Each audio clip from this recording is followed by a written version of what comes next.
Hello, my beautiful guesties. So, this episode is going to be part two of the mental health episode that we did in episode 5. We spoke for so long that we just had to split this into two episodes. So, this episode is going to be covering more of what we discussed with religious trauma. If any of the following affects you or you find yourself uncomfortable whilst listening, please shut off, look after yourselves and, come back when we're doing an episode that's a little bit more fun. But yeah, let's get back into it. So, this is part two of our mental health discussion.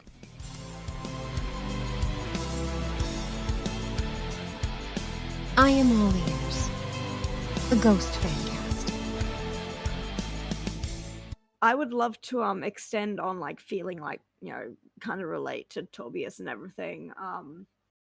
Something that I haven't really spoken about with a lot of thing, and I'm gonna put a trigger warning on this for not only religious trauma but self-harm and stuff like that. So a few people know that I was born in New Zealand. My mother has 3 older sisters. My dad has 2 older brothers and a younger sister. And he had 2 children with his ex-wife before he met my mother. Because my dad was the middle child and my mum was the youngest. By the time that I was born, a lot of my cousins and older siblings, they were quite older than me. Like my brother was born, I'm pretty sure, like late 70s. Like he's in his 40s now, and I'm 30. Oh, wow. So, you know, I didn't have a lot of like connection there with my family and my siblings. And when my sister was born, it was just before I was on the way of being 3. We then immigrated here to Australia in 1996. But everyone stayed over back in New Zealand. So contact was limited. It was difficult. Everything was going how it should be. By the time that my sister turned 2, there were some dramatic changes. Like she stopped making eye contact. She stopped speaking. She would panic if we were to give her a bath. So we started going through a lot of testing, and she was diagnosed with, very, very severe autism. It became apparent that she was never going to be verbal. She would never not need full-time care. So my parents really focused on her while I kind of really got kind of ignored growing up. Like they were tending to my needs, but not emotionally. Like it became very apparent that I was being emotionally neglected. So they've admitted this. They spent $100,000 just to try to get my sister to make eye contact with us. Oh my So god. like I'd go to school and all the kids, other kids were like, oh, we're going on holidays, we're going to the beach, we're going to New South Wales, we're going to this. I was like, sorry, we can't go on holidays. We've got your sister. And we, would end up living with my auntie because, despite the fact that, my dad was working and mum was working on getting a job, but she was mainly being carer. Like, we just didn't have the money to live by ourselves. We had to live with my auntie. And, of course, my auntie would give, anything for my sister. Well, again, I was kind of left out. So that kind of, like, continued on. Then we ended up living next door to 3 nuns, and they were part of a local Catholic congregation and everything, and they kept saying, join the church, we will be more than happy to help you. So we then went into the process of, joining the Catholic church. I was baptized, I did communion, and we had a lovely, lovely priest, and his name was Father Ian. And he was always so kind to us. He was what, all Catholic priests should be. He was very kind, he was accepting. They would end up doing like all these fundraisers, dances and stuff like that, so my sister could have like a communication board, wheelchair, and all that. It was so nice. They were so lovely. Um, but we knew that there was something a little bit more than just autism, because it's hard to explain. Like, yes, autism, but there's something else. So we ended up going through some incredibly difficult doctor's appointments, specialists, and it would end up kind of coming to us that she also has something that's called Rett syndrome. And just getting that diagnosis was absolutely difficult because at the time it was incredibly rare. There were less than 200 girls on the planet that had it. It mainly affects girls. Not a lot of them live past the age of 20. It's very similar to cerebral palsy. It is very degenerative, and when we got that diagnosis, we were told, I was 10 years old when the doctor pretty much said, look, your daughter's dying. We don't know when. She could be with us for another 40 years, or you could lose her in 6 months. So it was kind of like the whole, oh shit, what are we going to do? So, we informed the church, and they continued to do fundraisers for us. They were absolutely wonderful, and then Father Ian announced that he was retiring, and we're like, okay, this happens. He wasn't too old, but he's done his time. He's been with that particular church since it had been built.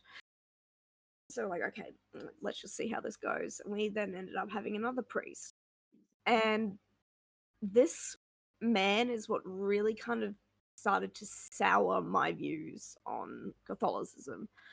And he'd say, all gay people are going to hell, people with disabilities, they have those disabilities because you've done something wrong. And you've seen this in front of my sister. Yes, she is disabled, she can't speak, but she can hear. She fully understands. She knows that she's trapped in her body. And I was like, and one of her therapists, she came out to us as being a lesbian. And one of the reasons why she was a lesbian is because she was sexually assaulted by her uncle, and she was just completely put off of men because of it. And she, now she has a wonderful wife. They've got 2 daughters. But hearing this, suddenly start being thrown into the public, I was like, this doesn't make sense. Father Ian said that, Jesus loved everyone because, as it says, you're made in God's image. So that means that, everyone is made in God's image. It doesn't matter. So I started to get really confused, and at this time I was trying to find music that I liked. And then all of a sudden I fell in love with this silly little virtual band from England called Gorillaz, but I fell head over heels in love with this green Satanist named Murdoch Nichols, and I was like, I like this. So, I started listening to Gorillaz. I was like, damn, this is good. But my mum tried to get my sister into the same school that I was at because we ended up moving to a Catholic primary school. And the principal said, I'm sorry, we cannot accept your sister because we don't want to have to get someone in for her kind of needs. We don't want someone this disabled in our school. And What the fuck? Looking at it as an adult, that is just discrimination at its absolute finest. And they said that if you try to take any legal action, we will expel your daughter. They would expel me because of that. And I was again, I actually don't I didn't have a memory of this up until I found a USB a couple of months ago where I was doing an assignment work, and I had written this down. I was like, holy shit, I don't remember this happening. But I just kept kind of finding a lot of hypocrisy in this religion. I was like, we're still going to church, but this is what's happening. And then I'd listen to fucking Gorillaz and go onto the website and see Murdoch prancing on about Satan, and I was like, can I believe in God and Satan at the same time? We're the same. And then I ended up being put into an all-girls Catholic high school, a very prestigious one here in Queensland, because despite all of this, my mother still wanted me to be a well-educated, respectful young Catholic woman, which, if you know anything about me, that did not go so well.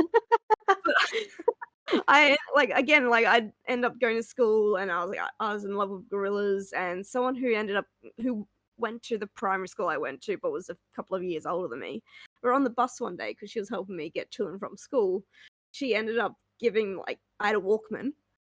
This was 2006, and she's like, "Oh, I want you to pick one of my CDs to listen to." And I was going through, and I found this CD. I was like, "What's this one?" She's like, "Oh, that's Slipknot's Iowa." So I was like, "Okay, I've never heard this band. Let's listen."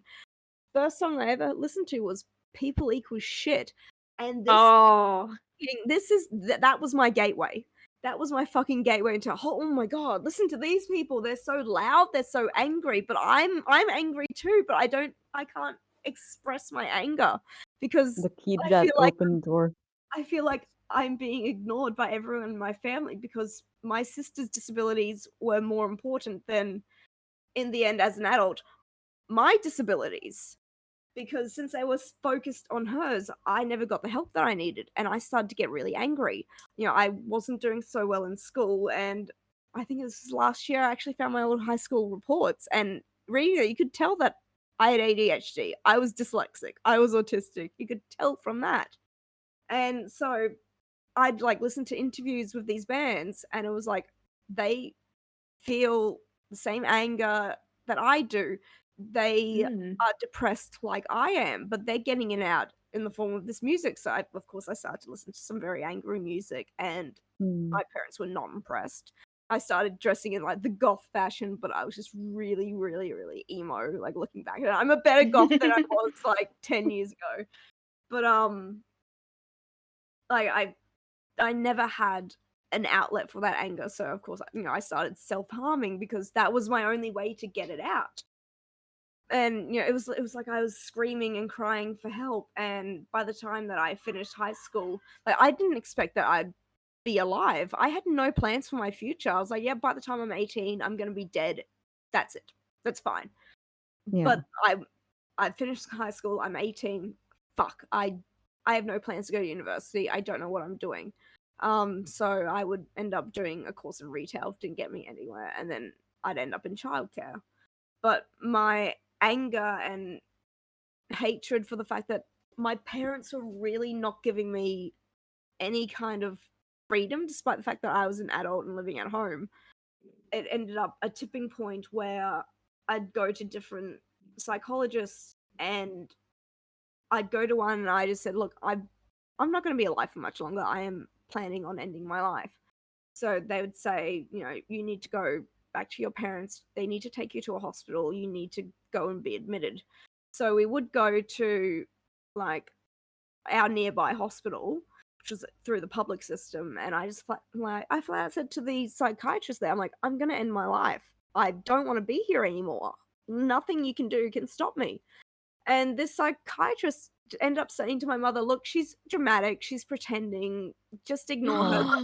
Go lock away all your medication and scissors. She's doing this for attention. And Fuck off. And my mum Not was you. Fuck. my mum was like, I can't accept this. So we ended up going to a private hospital, and they were like, no, she needs to be admitted immediately. So I would end up spending 2 months inside a mental health hospital because I was doing anything to just not be alive. But I still didn't get what I needed from this hospital. They put me into cognitive behavioral therapy, and one of the lessons was about anger. And so they were like, get angry. Let's get really angry. Think about all the things that make you angry. And all of us in that class, you know, they were all admitted as well. We were all crying or all screaming. We were just full of all this rage of things that made us angry. And then at the end of the lesson, they're like, okay, look, hold on to that anger. We'll do coping mechanisms tomorrow. So they like shoot us out, and we're all like, what the fuck? Why would you do this? And one of like the people there ended up running away from the facility, which, you know, we could go out, but he ended up running away to a pub, drinking a shit ton of alcohol, and he ended up being expelled from the program because of it. They gave us no coping mechanisms. Like, yeah, some people find CBT to be, you know, really, really good. For me, it was a load of bollocks. And I ended up having a therapy session with my parents and like the therapist, and they were like, look, we're going to limit your internet time on who you can talk to and everything like that. And I just broke down like, I'm a fucking adult.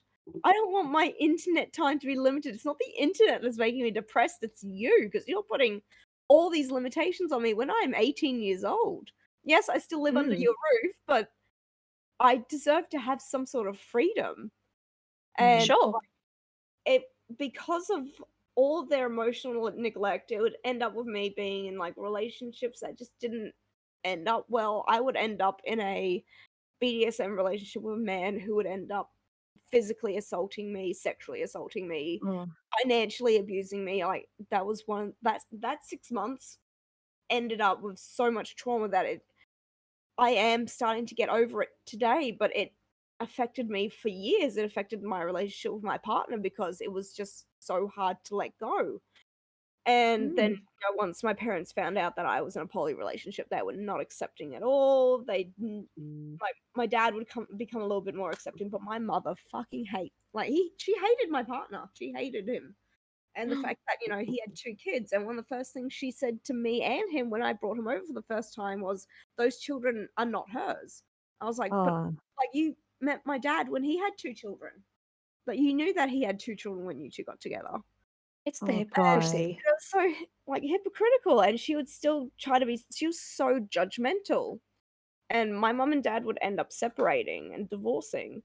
And she was just absolutely bloody awful, and I'm currently no contact with my mother, but because of that no contact, I've not spoken to my sister in almost 2 years now, and Oh, she's gone so downhill, like, her bones and her legs are deteriorating. She had a massive tumor on her hip. She ended up with, like, Guillain-Barré syndrome.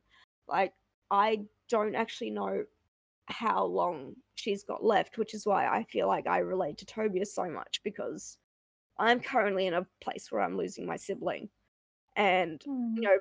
my siblings were a lot older than me, and the rest of my family is a lot older than me. I felt like I was an only child, but who was ignored, despite the fact that Right.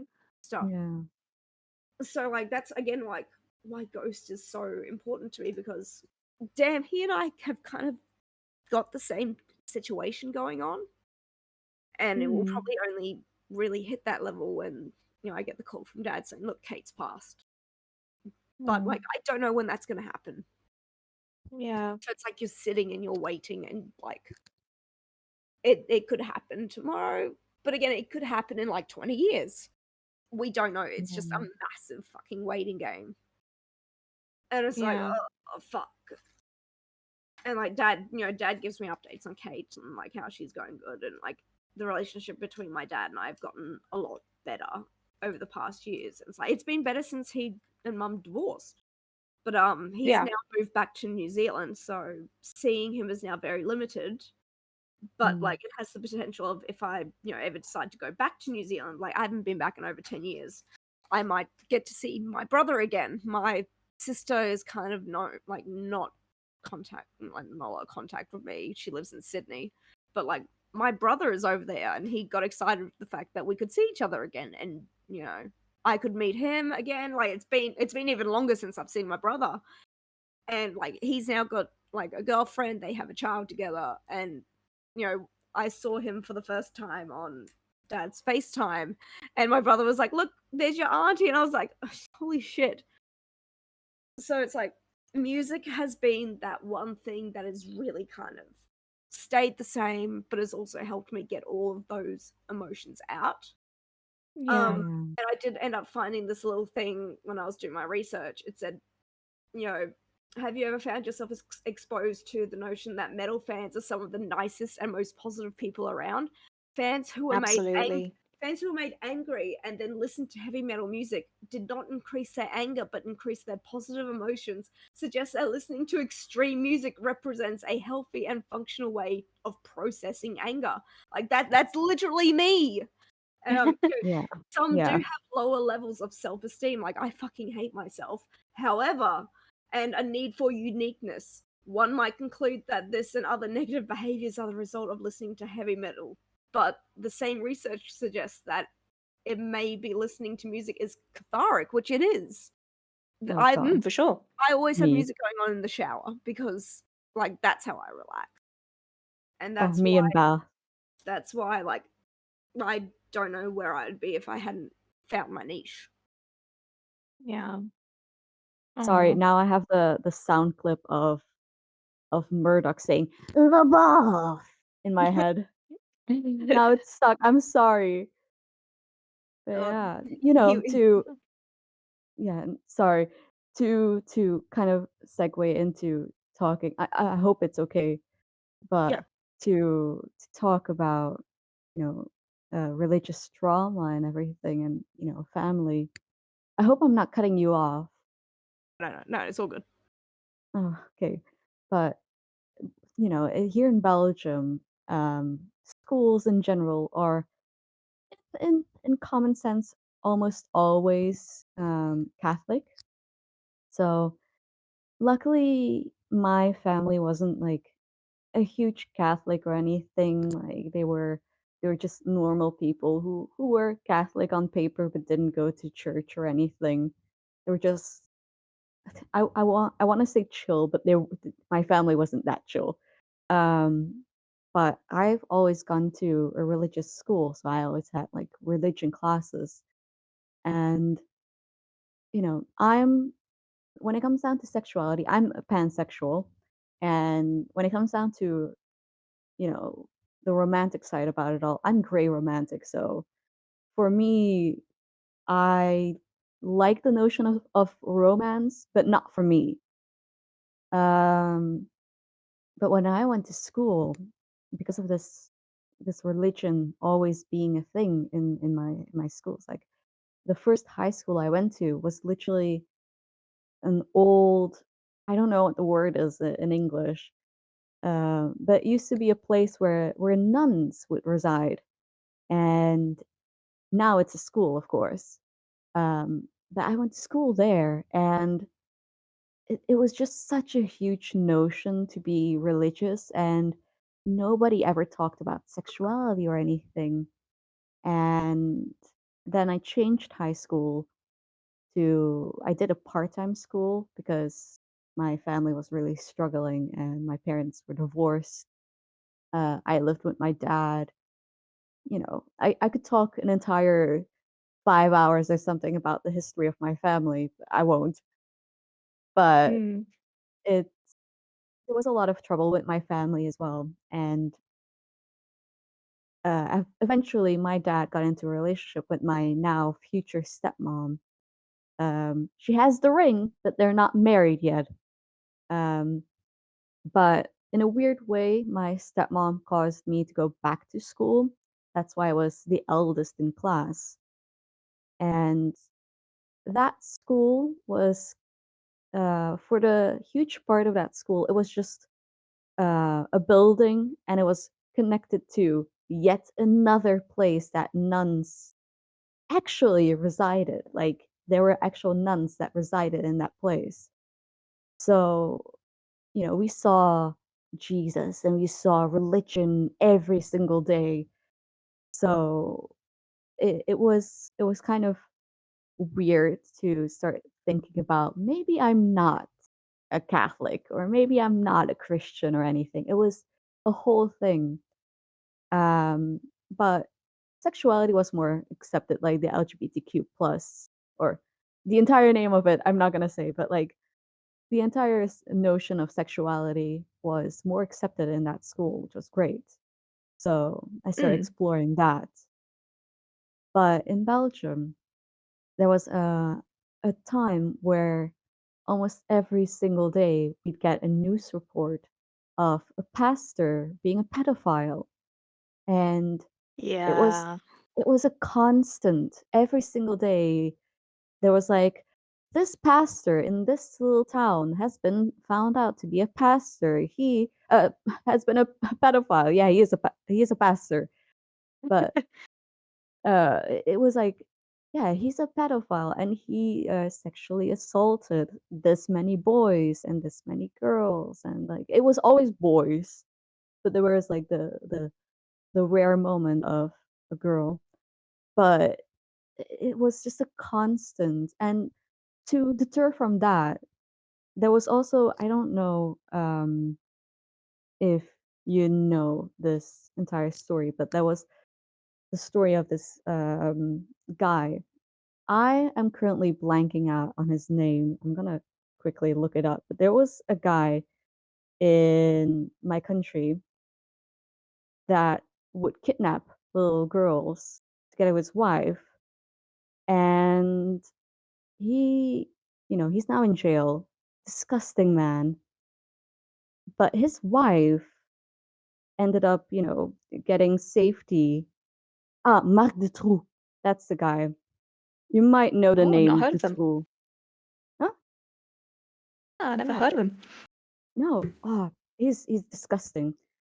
So his name is Marc Dutroux. So to say what Wikipedia is saying right now, Marc Dutroux is a Belgian convicted serial killer, serial rapist, and child sexual abuser.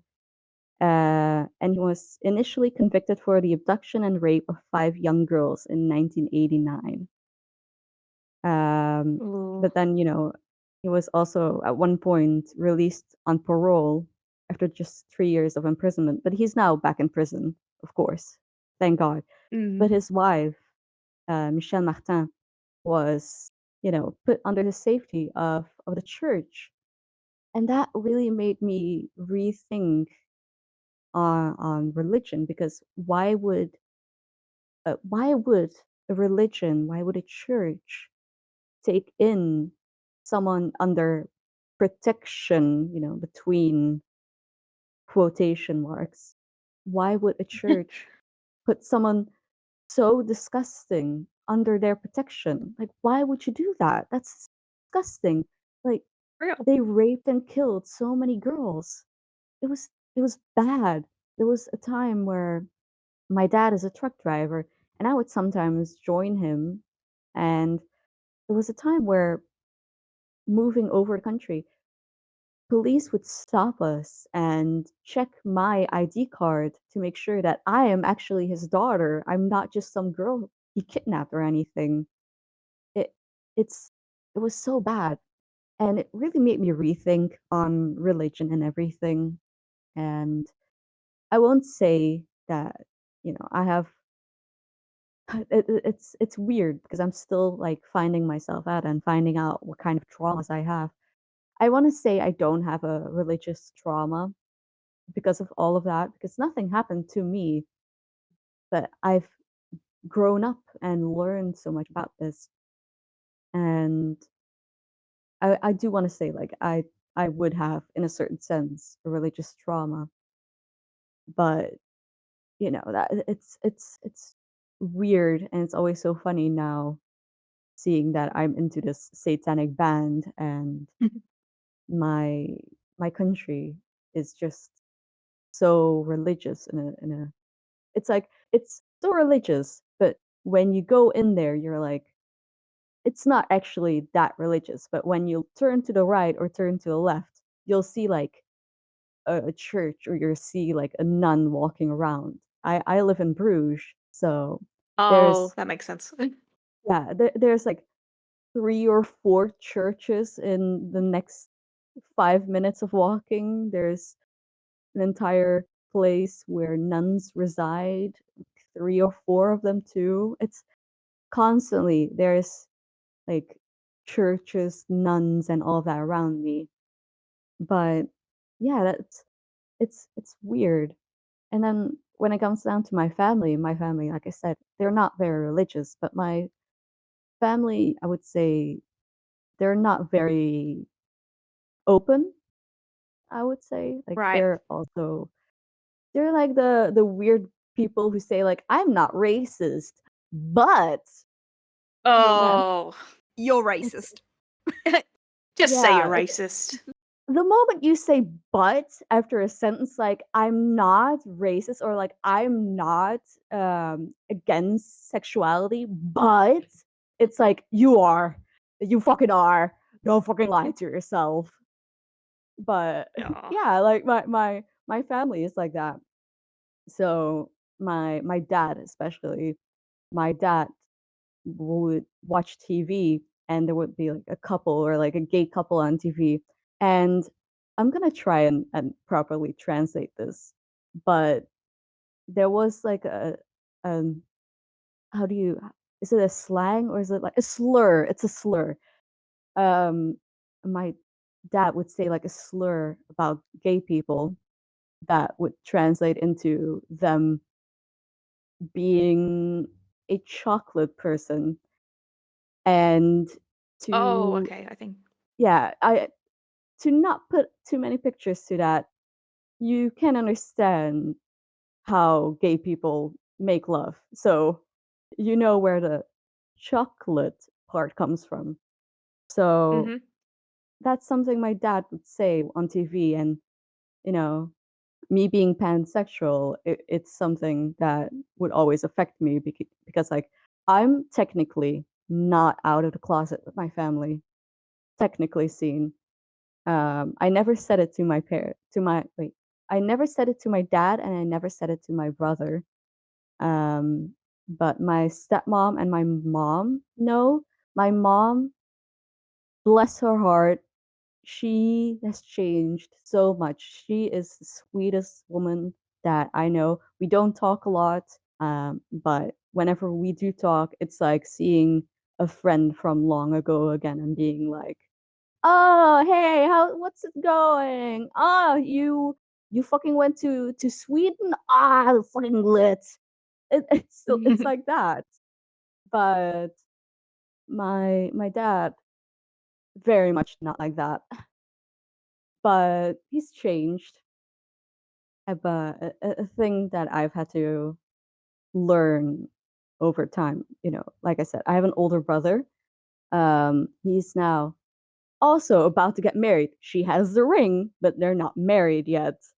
They also have a daughter. But I don't have any contact with my older brother.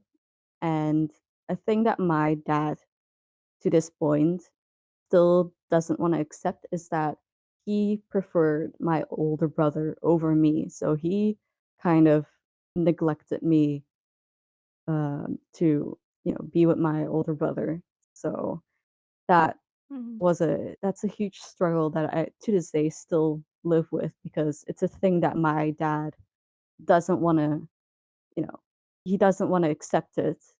Even when I say it to him, like even when I point out all these things to him, that this is what you did, this is how you reacted towards me compared to my older brother.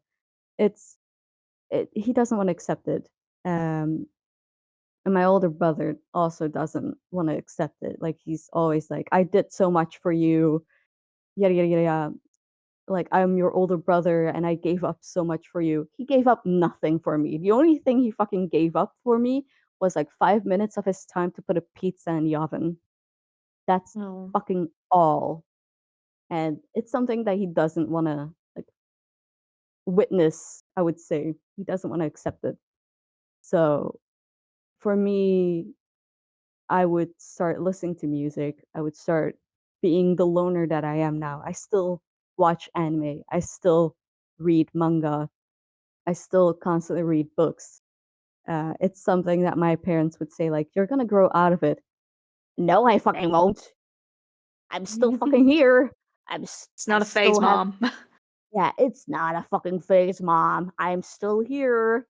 But like I started doing all of these things to you know to to to, to be not with my family, and now um I went to student dorm for a time when I was back in high school. That was part of the high school. Hated it. Fucking hated it. It was awful. I went to start living in a student dorm, like an actual student dorm, but I was the only one that was a high school student while the rest were like in college. And Mm. that was odd, but like it was the only thing I could do. I didn't want to be with my family anymore, and I lived here in Bruges while they lived like so far away.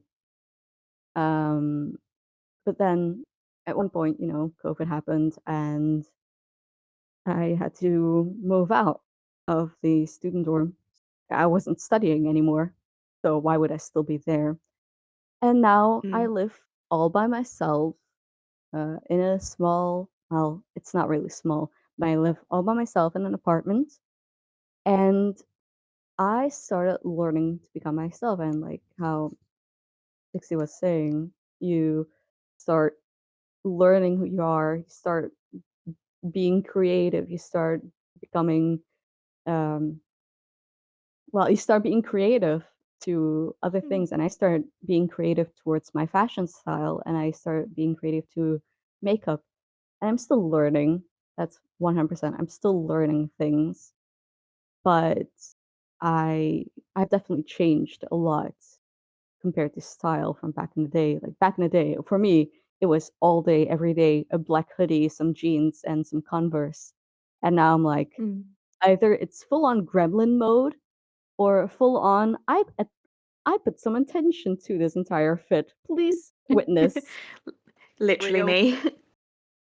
It's like for therapy, I'm always like, so I'm not gonna go in just some hoodie and jeans. I will actually try my best.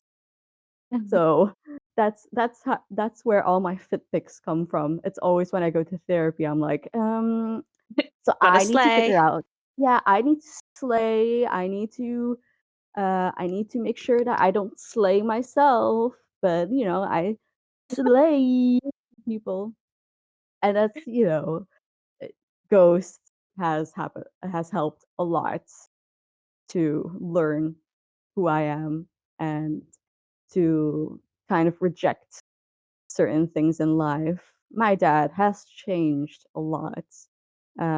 He's become a lot kinder, I'd say, and he's Mm. started to learn to accept who I am and the mental struggles that I'm going through. I've made my dad cry because of my my struggles and because of my depression, and Mm. I think he needed it. He needed to get a reality check Yeah. towards me. So that helped a lot. I won't say that my family, my family's best. Like I said, I'm basically no contact with them. We talk every once in a while, but all in all, I keep to myself, and I'm just living life and Mm. going out, having fun, and Ghost has helped a lot, making sure that I'm still on this world, which is weird because similar to Pixie, I never thought I'd go over the age of like 20. I never thought I'd be still here. And we're like Mm. 5 years later, I'm still here with no future plans. Uh, I've no idea what I want to do when I'm finally able to go to work again. I I don't know anything. That's why I'm in therapy. That's why I'm on 2 antidepressants. There's reason why next week I'm calling with a friend of mine to call for a psychiatrist. Um, that's why I'm currently trying to get myself diagnosed for ADHD, for being on the autism spectrum. Like I'm Mm. trying to do all of these things now, all because of this fucking band. God fucking damn you. Damn it, Tobias. It's I think what you said about the whole Catholic priest thing is quite interesting. It's especially like you say in Europe, it's such a prominent thing. I mean, I've literally got the lyrics to Kaiserian pulled up right now, and there's that bit where he says it's the consonants of bishops with their choir boys en suite, and I'm like, besties calling out the Catholic Church and their pedophilia. I had that with Darkness at the Heart of My Love. I completely felt that that song was about the Catholic Church abusing Oh. other people. Like, I had this entire thing that the song was about someone going to the Catholic Church to, to find help, but then they're being Oh. like helping you in a very bad way and then abusing you for who you are and you not knowing what else to do. I'd have to pull up the entire theory that I've written down, but that's maybe for another episode Yeah. when we're when we're maybe talking about song theories. Wink, wink. Yes. But That's really interesting. Now it literally is just you saying that has there's a car alarm going off. Sorry if you can hear that. Literally even just you saying that, suddenly it's all clicked and I'm like, that actually makes a lot of fucking sense. This is sound like really, really fucking inappropriate, but the reason why they made confessional booths was to stop the priests from interfering with the confessors because they were doing naughty things. So they made the booths to stop the priests. The fact they needed a No. physical fucking barrier. What What the the fuck? fuck? See, Now the I want a thing is, fucking one. oh my god. Oh, Oh yeah. God. That is almost ironic that we're just like, what if? But What if? no, it's quite interesting because whenever people talk about religious trauma, it's so far from what I experienced that I just find it so fascinating because my dad was a punk, still is a punk, and he was listening to a lot of bands like Crass, which obviously was calling out that sort of thing constantly, especially in Europe, and I think especially in Ireland that was going on quite a lot. But you've got like the lyrics. Funny enough, Jim DeFrock mentioned this lyric, and I was so like, again, I was like, what the fuck? That's my childhood. My dad was constantly blasting lyrics like Jesus died for his own sins, not mine. And so what if Jesus died on the cross? So what about the fucker? I don't give a toss. And so for me, religion was it was always so called out from even a young age. So even though I went to a kind of, when I say Christian primary school, I mean very, very loosely Christian, to the point where we would sing hymns in assembly, and our religious studies would be focused around Christianity, but like nothing was ever pushed, and we were never made to be feared. Have like as a God fearing people. So I always just find it so fascinating when people say, "Oh, I had this, and then I switched, and then now I've got this guilt and trauma," and I was just like, it's just so, especially in America. I speak to a lot of Americans, and so many of them experience this. Whereas I feel like in the UK, because especially with such a multicultural, diverse group of people, it's even though back in medieval times we were a Catholic, then Protestant country, and then obviously that's kind of swayed. But now we're a little bit more, diverse, and there's people from all walks of life who we have a lot of, as far as I'm aware, a lot of laws to protect diversity and to include everyone's beliefs and all this stuff. So like, there's no real agenda of like, this country is this way. It's so interesting to hear from other perspectives of how in this day and age in 2023 religion is still, like look at America, for example. People are writing these laws to dictate women's bodies just because of what their religious belief is, and it's just Disgusting. so It's like, disgusting. it's insane in this day and age.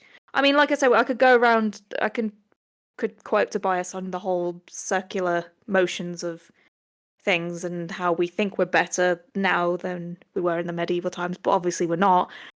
But yeah, it's just insane that especially like in countries like America that are supposed to be, so the greatest country on earth and so progressive and So blah blah blah, free.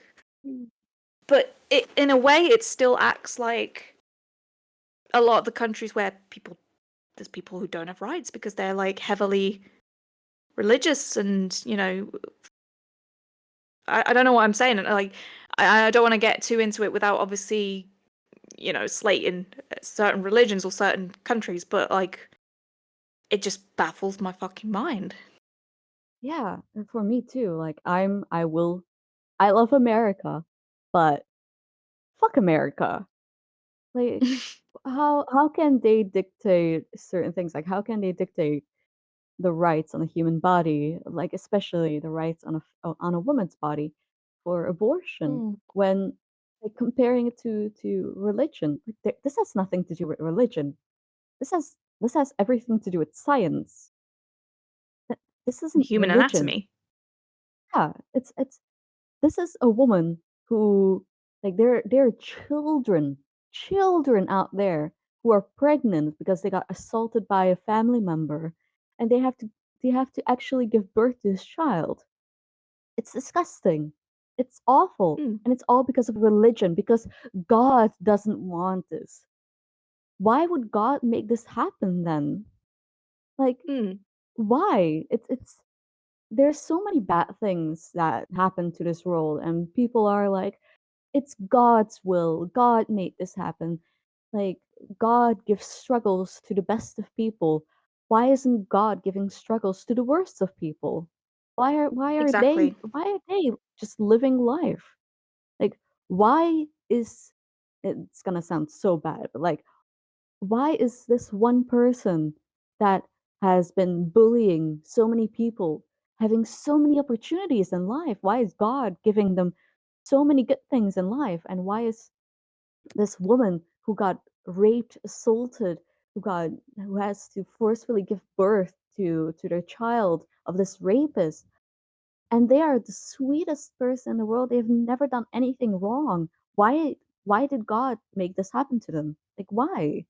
That's the one Mm, thing that I will never understand of religion, and that's where this is where I also have like the firm belief that everyone has some sort of religious trauma. Like, there's mm. no way that nobody can at one point say like, "Oh, religion has always helped me." You're fucking lying. You're lying out of your ass. Don't don't fucking tell lies, Janet. It's like what Tobias said about, you know, look at all the bad things that have happened in the world because in the name of religion or in the name of God, but look how many things have happened. Don't get me wrong, they still happen, but far, far less have happened in the name of Satan. Yeah, totally. It's always Satanism is always put like in a bad sense. There are so many movies Hmm. where like that will put Satanism as a bad perspective. That's also like I like to watch on YouTube.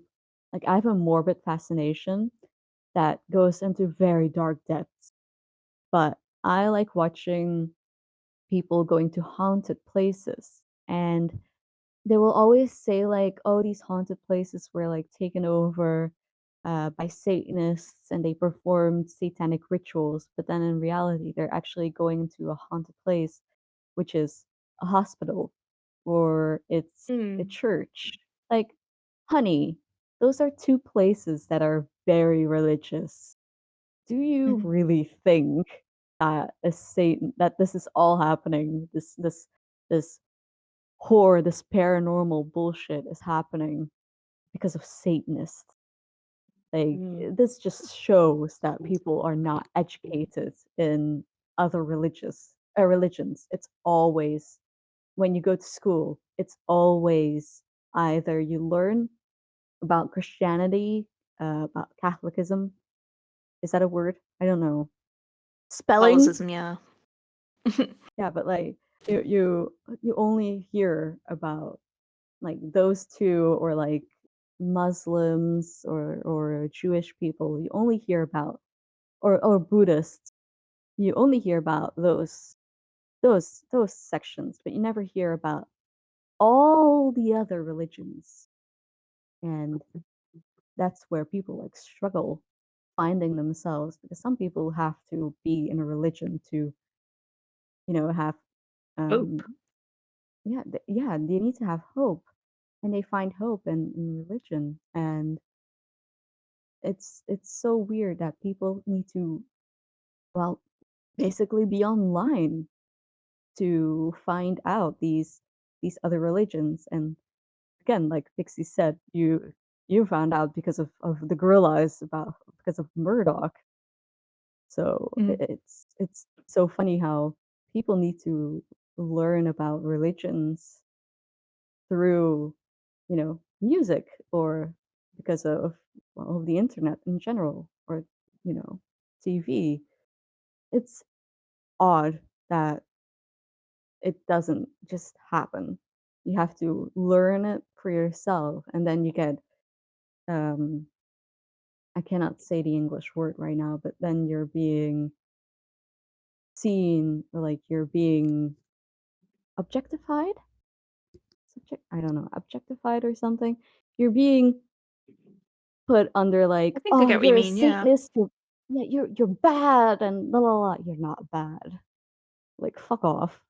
I've had a Jehovah's Witness come to my door, and the funniest thing is I live in an apartment, top floor. I'm the only one in this apartment with a seemingly white Belgian Dutch name. I have a seemingly Catholic name.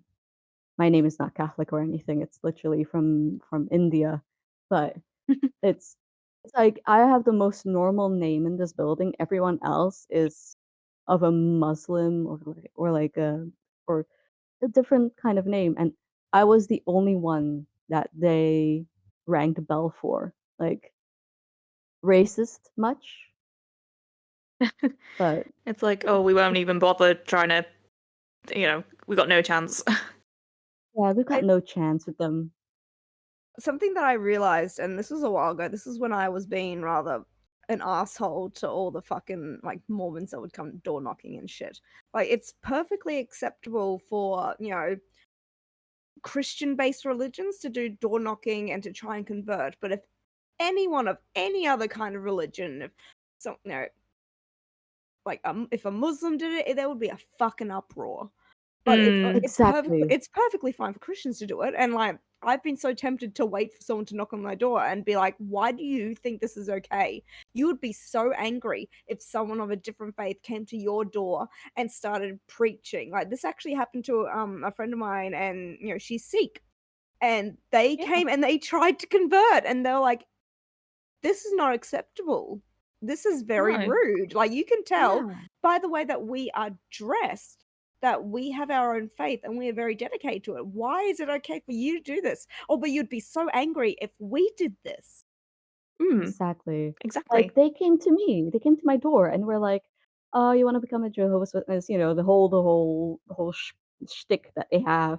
And I was like, no, sorry, I'm a Satanist. And they're like, "Oh, but shut the fuck up. Shut the fucking door. You The fucking most the most oh, ironic thing that happened to me recently, we don't get door knockers very often, but the other week when the Jim DeFrock live was going on, just before the Jesus He Knows Me video dropped, I literally just as that live stream was going on, a Jehovah's Witness was knocking at our door, and I was like, "What the yeah, fuck?" I remember. Like, I was like, "What the fuck?" Right, of all the times for this to happen, like I'm getting Jesus at me from all angles. Manifesting, but this was not the manifestation that I wanted.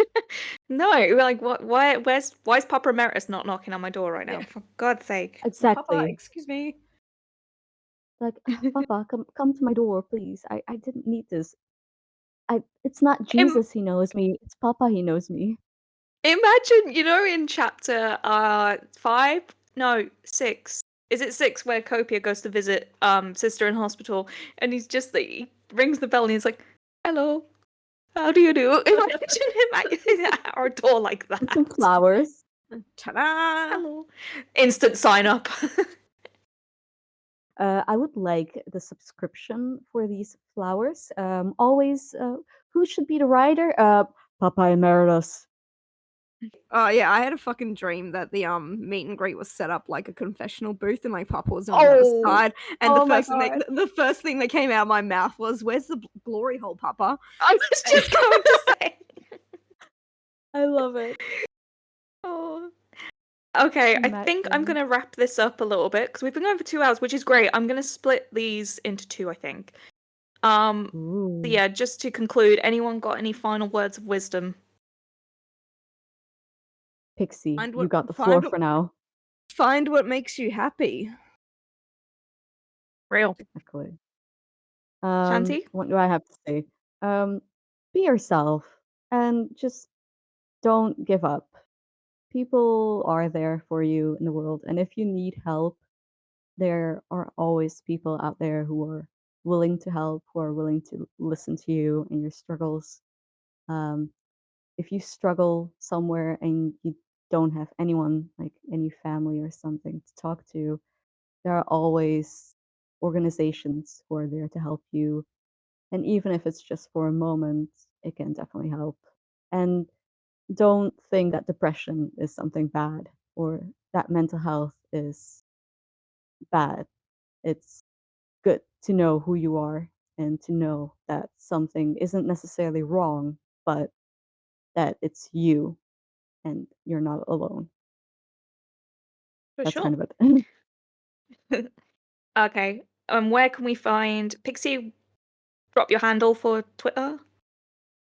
Pixiesmolghoul. And Shandy? You can find me on Twitter mainly, also on TikTok and on Instagram under the handle of CardiRatia. Awesome. I think we're going to have to reprise this because we've clearly got a lot to talk about when it comes to religious trauma and like group therapies. So we'll probably be back with some more pointers on this because I'm pretty sure we probably haven't covered everything. Until next time, guys, I'll catch you later. Bye. Bye bye. Bye.